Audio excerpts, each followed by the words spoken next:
একটি পরিবারে 6 জন সদস্যের গড় 25 বছর। তাদের মধ্যে কনিষ্ঠ সদস্যের বয়স 5 বছর।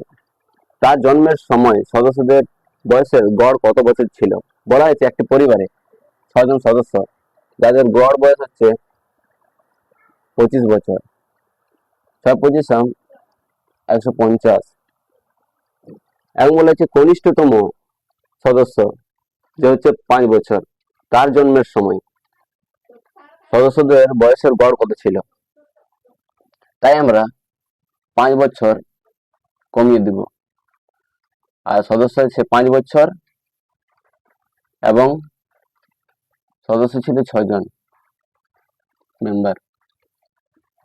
5×6=30 বছর।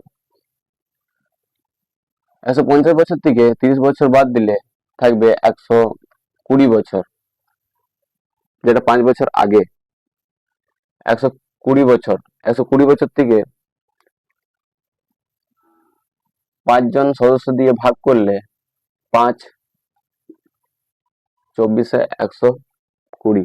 অপশন এ রাইট আনসার, 24 বছর।